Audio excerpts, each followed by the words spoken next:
Guys, welcome back to my YouTube channel.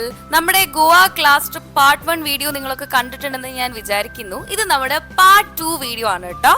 ഈ വീഡിയോയിൽ actually ഞാൻ കാണിക്കുന്നത് ഡേ 2ഉം ഡേ 3ഉം ആണ്. പക്ഷെ ഞാൻ കാണിക്കുമ്പോൾ ഡേ 1 ഡേ 2 എന്നുള്ള രീതിയിൽ കാണിക്കുന്നത് ബിക്കോസ് പാർട്ട് 2 വീഡിയോ ആയതുകൊണ്ടാണ്. ഡേ 2 ഫ്രീ റോമിംഗ് ആയിരുന്നു കേട്ടോ. നമുക്ക് ഇഷ്ടമുള്ളിടത്തോട്ട് പോകായിരുന്നു. കിട്ടില്ല ഡേ ആയിരുന്നു, പക്ഷെ ഒരു ട്രാജഡി സംഭവിച്ചു. ഇന്ന് രാവിലെ എടുത്ത വീഡിയോസ് എല്ലാം ഡിലീറ്റ് ആയിപ്പോയി. പക്ഷെ കുഴപ്പമില്ല, നമുക്ക് ഇനിയും എടുക്കാൻ വീഡിയോ. വാതിലടയ്ക്കാനും തുടക്കാനും പറ്റാതെ കിടന്ന് കഷ്ടപ്പെട്ടാണ്. വട്ടം ബീച്ചിൽ പോയി കഴിയുന്ന സമയം കഴിഞ്ഞ് വേണു എന്തെങ്കിലും ലേറ്റാണ് വേണു. ഞാൻ ആ പ്രതിയൊക്കെ എത്ത് പെട്ടെന്ന് അടിച്ചിട്ട് വന്നെന്ന് പറയും. രാത്രി ബീച്ചിൽ പോകുന്നതിന് മുന്നേ വാതിൽ അടയ്ക്കാനുള്ള കഷ്ടപ്പാടാണ് കാണുന്നത്. അന്നേരം ഞാൻ അവളിങ്ങനെ വെറുപ്പിച്ചുകൊണ്ടിരിക്കുകയായിരുന്നു. എന്താണെന്നറിയില്ല, വാതിൽ അടയുന്നേ ഉണ്ടായിരുന്നില്ല. ഫ്രീ റോമിംഗ് ഒക്കെ കഴിഞ്ഞ് ഞങ്ങൾ നേരെ വിട്ടത് കലങ്കോട്ട് ബീച്ചിലേക്കായിരുന്നു കേട്ടോ. കലങ്കോട്ട് ബീച്ചിൽ നിന്ന് ആകെ അങ്ങ് നനഞ്ഞ് കുറച്ച് നേരം അവിടേക്ക് സ്പെൻഡ് ചെയ്തതിന് ശേഷം ഞങ്ങൾ നേരെ റൂമിൽ പോയി ഡ്രസ്സൊക്കെ ചേഞ്ച് ചെയ്ത് നേരെ വിട്ടത് ബാഗ ബീച്ചിലേക്കാണ്. അവിടെ ചെന്ന് രാത്രി ഇതാ പൂഴിയിൽ ഇങ്ങനെ ഓരോ രൂപങ്ങളൊക്കെ ഉണ്ടാക്കി അവിടുത്തെ തണുത്ത കാറ്റൊക്കെ കൊണ്ട് ഇങ്ങനെ ഇരിക്കാൻ നല്ല സുഖമായിരുന്നു കേട്ടോ.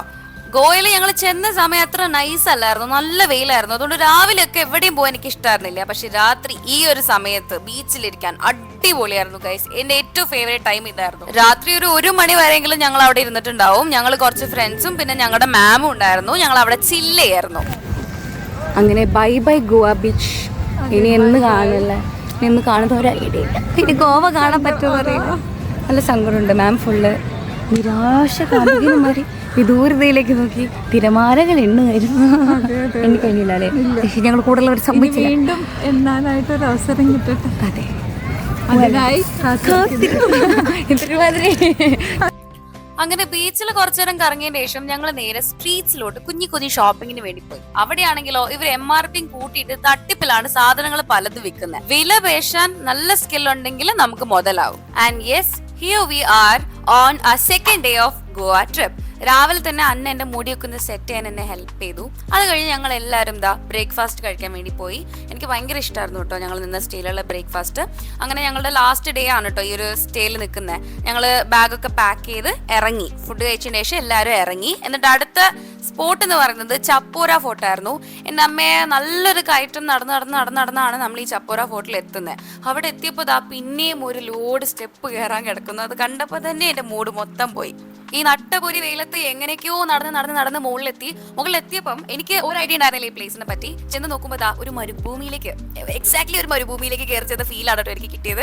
ആൻഡ് ഈ ഒരു ഭാഗത്തൊക്കെ എത്തിയപ്പോഴത്തേക്ക് എനിക്ക് ഒരു നെഞ്ചുവേദന വന്നു. ഇത്ര കയറിയിട്ട് ഞാൻ ഇവിടെയാണോ ഇത് കാണാനാണോ വന്നത്. കുറച്ച് കഴിഞ്ഞ് അങ്ങോട്ട് പോയി നോക്കിയപ്പോഴാണ് ഈ മതിലിന്റെ അപ്പുറം ഒരു അടിപൊളി വ്യൂ ഉള്ളത് ഞാൻ കാണുന്നത്. നല്ല രസമില്ലേ ഗൈസ്, അടിപൊളിയായിരുന്നു. പക്ഷെ ഒരു അടി മുന്നോട്ട് നടക്കാൻ കൂടെ ആവുന്നില്ല എന്നുള്ളൊരു അവസ്ഥയിലൂടെ ഞാൻ എത്തിയിട്ടുണ്ടായിരുന്നു. അപ്പോഴത്തേക്കും അത് കഴിഞ്ഞപ്പോഴത്തേക്ക് എല്ലാവരും ഈ ഒരു മതിലിന്റെ മുകളിൽ കയറാൻ നിന്നു. എനിക്ക് കയറാൻ വയ്യ.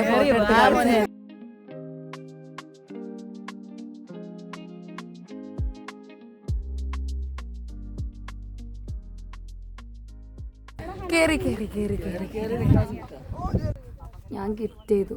വയസ്സായ കുറച്ച് ആൾക്കാരും ഗിഫ്റ്റ് ചെയ്തു. ഞങ്ങൾ ഈ ബംഗാളി ഷെഡിന്റെ അടിയിൽ ഒരു തണലത്ത് കൂടി.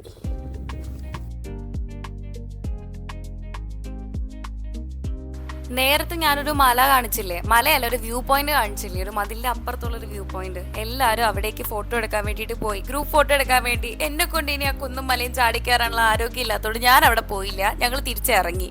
അത് കഴിഞ്ഞ് ഞങ്ങൾ നല്ലൊരു അടിപൊളി ഗോവൻ ഫിഷ് താലി കഴിക്കാൻ വേണ്ടി പോയി. അവിടുന്ന് ഫുഡ് കഴിച്ചതിന് ശേഷം നമ്മൾ നേരെ വിട്ടത് ബോംബെ ഹൈക്കോർട്ട് അറ്റ് ഗോവ. ഗോവയിലുള്ള ഹൈക്കോർട്ട്, അതായത് ഗോവ ഹൈക്കോർട്ടിലല്ലോ, അപ്പോൾ ബോംബെ ഹൈക്കോർട്ടാണ് അവിടെ ഉള്ളത്. അവിടെ ചെന്നിട്ട് നമ്മളൊരു IV സെറ്റപ്പിൽ ഫോട്ടോ എടുക്കണ്ടേ, അതിന് ഗ്രൂപ്പ് ഫോട്ടോ എടുക്കാൻ വേണ്ടിയിട്ട് നേരെ ഞങ്ങൾ അങ്ങോട്ട് വിട്ടു.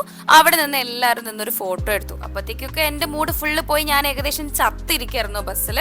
ആൻഡ് അവിടുന്ന് നമ്മൾ നേരെ വിട്ടു.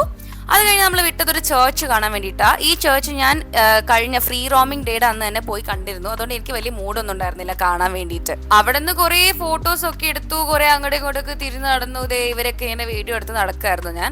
അത് കഴിഞ്ഞിട്ട് ഞങ്ങൾ നേരെ ബസ്സിനകത്ത് കയറിയിരുന്നു. ആൻഡ് ഇത് കണ്ടില്ലേ, ഇതുപോലെ കുറെ അടിപൊളി സാധനങ്ങളൊക്കെ അവിടെ നമുക്ക് നന്നായിട്ട് വില പേശി നല്ല 100-120 രൂപയ്ക്കൊക്കെ വാങ്ങാം.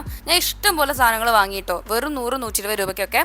ആൻഡ് അത് കഴിഞ്ഞ ട്രിപ്പാണെങ്കിൽ എന്തായാലും ഈ പറയുന്ന പോലെ DJ തുള്ളലൊക്കെ ഉണ്ടാവുമല്ലോ. പിന്നെ അങ്ങോട്ട് ഫുള്ള് ഡാൻസും അർമ്മതിക്കലുമായിരുന്നു. ഇതൊക്കെ കഴിഞ്ഞൊന്ന് ഉറങ്ങി എഴുന്നേറ്റപ്പോഴത്തേക്ക് നമ്മൾ ഗോവ വിടാറായി. കറക്റ്റ് ദേ ഗോവ കഴിയുമ്പോൾ നമുക്കൊരു 3-4 ടൈപ്പ് ഓഫ് ചെക്കിംഗ് ഉണ്ട്.